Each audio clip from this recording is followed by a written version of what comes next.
Ang mabuting balita ng Panginoon ayon kay San Juan. Papuri sa iyo, Panginoon.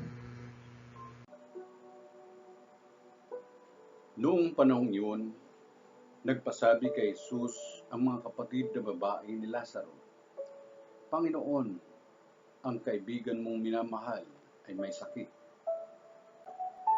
Ngunit nang marinig ito ni Jesus ay sinabi niya, hindi magwawakas sa kamatayan ang sakit na ito. Nangyari ito upang maparangalan ang Diyos at sa pamamagitan nito'y maparangalan ang anak ng Diyos.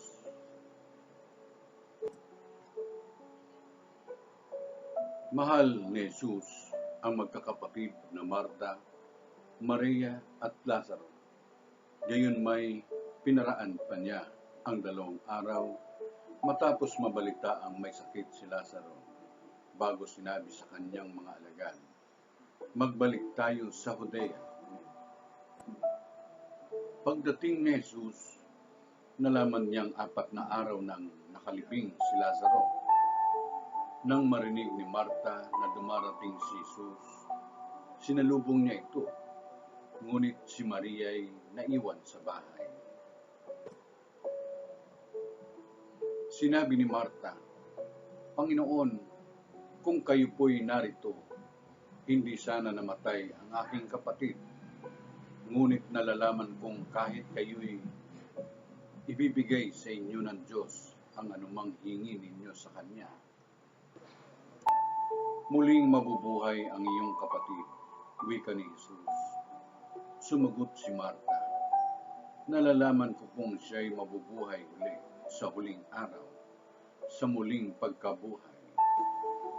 Sinabi naman ni Jesus, ako ang muling pagkabuhay at ang buhay. Ang nananalig sa akin, kahit mamatay, ay muling mabubuhay.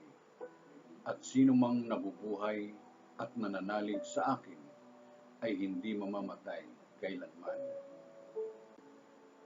Pinaniniwalaan mo ba ito? Opo, Panginoon, sagot niya. Nananalig ako sa inyo.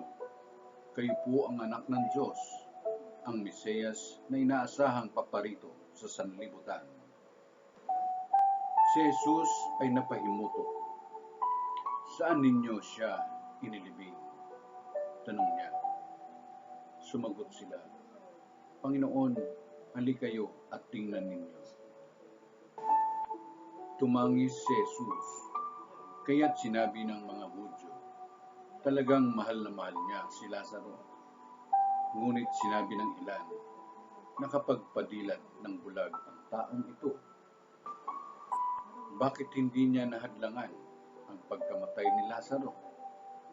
Muling napahimutok si Jesus pagdating sa libingan. Ito'y yungib na natatakpan ng isang bato. Alisin ninyo ang bato, sabi ni Jesus.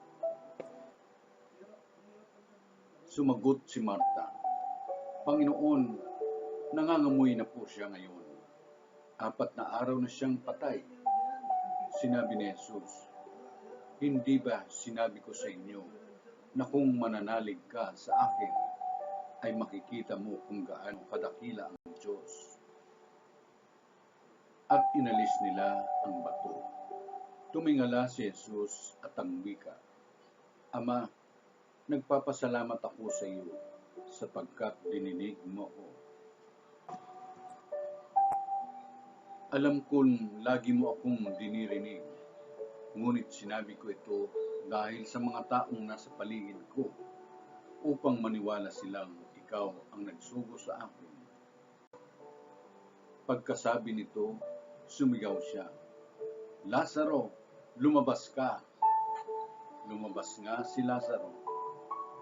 Napupuluputan ng kayong panlibing ang kanyang mga kamay at paa at nababalot ng panyo ang kanyang mukha. Sinabi ni Jesus sa kanila, kalagan ninyo siya.